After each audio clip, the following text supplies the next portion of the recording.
Top quality और consistent performance के लिए सिर्फ सिल्वर पंप नाम याद रखना।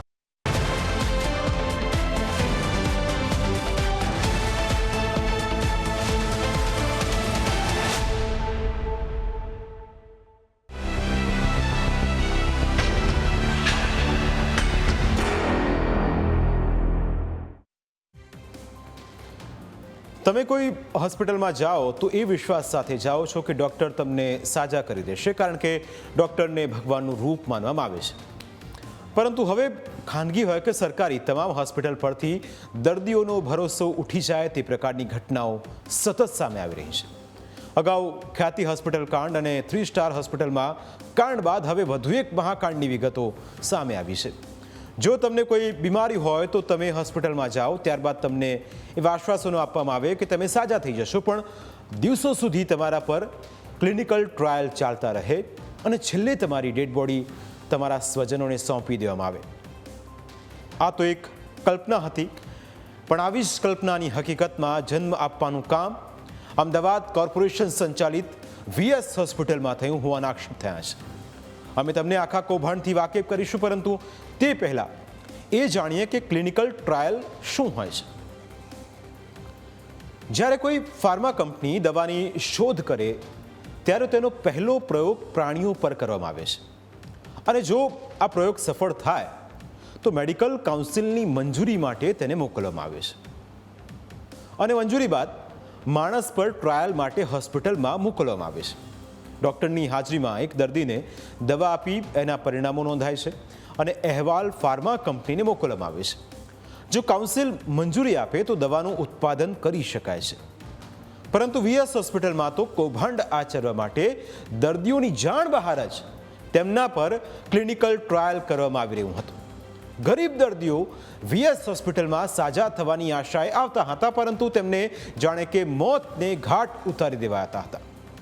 આમે નહીં, પણ કોંગ્રેસના કોર્પોરેટર રાજશ્રી કેસરીનો દાવો છે. રાજશ્રી કેસરીએ જે ગંભીર આક્ષેપોનો મારો ચલાવ્યો તે પણ અમે તમને જણાવીશું, પરંતુ તે પહેલાં આખી ઘટનાને વિસ્તારથી સમજીએ.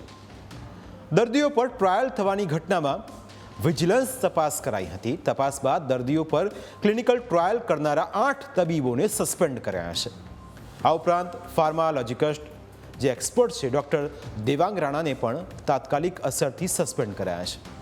ટ્રાયલ કરવા માટે આ તબીબોને કરોડો રૂપિયા મળતા હતા, અને આ રૂપિયા તબીબો પરિવાર કે પોતાના ઓળખીતાના બેંક એકાઉન્ટમાં જમા કરાવતા હતા. આ કૌભાંડનો મુખ્ય સૂત્રધાર ડૉક્ટર મનીષ પટેલ હોવાનું સામે આવ્યું છે, જે નિવૃત્ત થઈ ગયેલો છે. તપાસ કમિટી પ્રમાણે VS હોસ્પિટલ પાસે ટ્રાયલ બાબતના દસ્તાવેજો માંગવામાં આવ્યા હતા, પરંતુ ડૉક્ટર્સે ટ્રાયલ બાબતે કોઈ દસ્તાવેજો રજૂ નહોતા કર્યા. જે બાદ કંપનીઓના સાઇટ મેનેજિંગ ઓફિસરનો સંપર્ક કરાયો અને તેમની પાસેથી મળેલા ડોક્યુમેન્ટના આધારે એક રિપોર્ટ તૈયાર કરાયો. તપાસમાં સામે આવ્યું છે કે 2021થી આ ટ્રાયલ ચાલતું હતું અને 57થી વધુ કંપનીઓની દવાઓનું ટ્રાયલ VS હોસ્પિટલમાં કરવામાં આવતું હતું. તેના માટે 500 જેટલા દર્દીઓ પર દવાઓનું ટ્રાયલ કરવામાં આવ્યું હતું. ટ્રાયલ કરનારી કંપનીઓમાં કેટલીક ઇન્ટરનેશનલ કંપનીઓ પણ હતી. ટ્રાયલમાં VS હોસ્પિટલને અંદાજે 1 કરોડનું નુકસાન ગયું હોવાનું પ્રાથમિક તારણ છે. મળતી માહિતી પ્રમાણે 2021થી SVP હોસ્પિટલ બન્યા બાદ VS હોસ્પિટલની એથિક્સ કમિટી જ નથી, જે ડૉક્ટર્સે ટ્રાયલ માટે AMCની મેટ સંચાલિત હોસ્પિટલની એથિક્સ કમિટી બનાવવી પડે તેમ હતી. પરંતુ ડૉક્ટર્સે કમિટી બનાવવાના બદલે ખાનગી એથિક્સ કમિટી પાસેથી ટ્રાયલ માટેની મંજૂરી લીધી હતી. એટલે કે VS હોસ્પિટલના ડૉક્ટર્સનો ઈરાદો પહેલેથી જ કૌભાંડ આચરવાનો હતો. VS હોસ્પિટલના આ એ ડૉક્ટર્સ છે જેમને હાલ તો સસ્પેન્ડ કરી દેવાયા છે, પણ તેમના કારનામા રીઢા ગુનેગાર જેવા જ હતા. આ વિવાદ ઊભો થતાં જ કોંગ્રેસના કોર્પોરેટર રાજશ્રી કેસરી મેદાને આવ્યા. તેમણે ક્લિનિકલ ટ્રાયલમાં 3 લોકોના મોત થયા હોવાનો ગંભીર આક્ષેપ કર્યો. રાજશ્રીનું કહેવું છે કે તેમની પાસે ક્લિનિકલ રિસર્ચ માટે હોસ્પિટલે કરેલા MOUની કોપી છે, જેમાં VS હોસ્પિટલના ડીન ડૉક્ટર પારુલ શાહની સહી પણ છે, અને NHL કોલેજના ડીન દ્વારા ક્લિનિકલ રિસર્ચ માટે ડૉક્ટર દેવાંગ રાણાની વરણી કરાઈ હતી, જેનો ઓર્ડર પણ છે. રાજશ્રીનું માનીએ તો વીએસ હોસ્પિટલની કોઈ એથિક્સ કમિટી હતી જ નહીં, પરંતુ તેમની પાસે એમઓયુ છે જેમાં S4 રિસર્ચ પ્રાઇવેટ લિમિટેડ સાથે કરવામાં આવેલા છે અને તેમાં વીએસ હોસ્પિટલના સુપ્રિન્ટેન્ડન્ટ ડોક્ટર પારુલ શાહની સહી છે. ડોક્ટર દેવાંગ રાણાએ વીએસ હોસ્પિટલના સુપ્રિન્ટેન્ડન્ટ ડોક્ટર પારુલ શાહને ઓક્ટોબર 2024માં પત્ર લખ્યો હતો અને એક જ સિંગલ એકાઉન્ટમાં ક્લિનિકલ રિસર્ચ માટેના પૈસા જમા થાય તે માટેની વિનંતી પણ કરી હતી. એટલે મોટા પાયે કૌભાંડ ચાલતું હતું તે નક્કી છે. વધુમાં રાજશ્રીએ શું આક્ષેપ કર્યા એ પણ સાંભળો.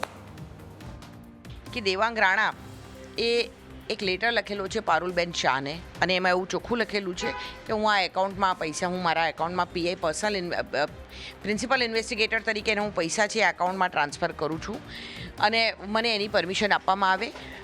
પારુલબેન શાહે એમાં નીચે નોટેડ કરીને સહી કરી છે. પારુલબેન શાહ એવું કહે છે કે મને આ કમિટી વિશે જાણ નહોતી. તો આ હું તમને એક બીજો ડોક્યુમેન્ટ બતાવી રહી છું કે S4 ફાર્માસ્યુટિકલ રિસર્ચ લિમિટેડ તરીકે એક કંપની હતી, એની ને વીએસ હોસ્પિટલ વચ્ચે એક એમઓયુ થયું. આ એમઓયુમાં બી પારુલબેન શાહના ડોક્યુમેન્ટ પર સાઇન છે.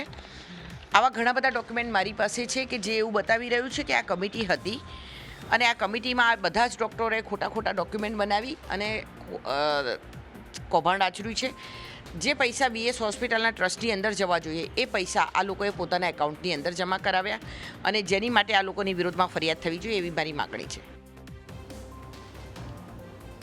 જો રાજશ્રી કેસરીના આરોપો સાચા હોય તો જે પણ ગુનેગાર ડોક્ટર્સ હોય તેની સામે પોલીસ ફરિયાદ નોંધાવી જોઈએ અને દર્દીઓની જિંદગી સાથે રમત કરનારાઓને જેલ ભેગા પણ કરવા જોઈએ. 45 જે ઘટનાઓ અત્યાર સુધી સામે આવી એમાં એક એએમસીની સામાન્ય સભામાં આ મુદ્દો ગુંજ્યો. વિપક્ષે આખા કૌભાંડમાં સીબીઆઈ તપાસની માગણી કરી છે.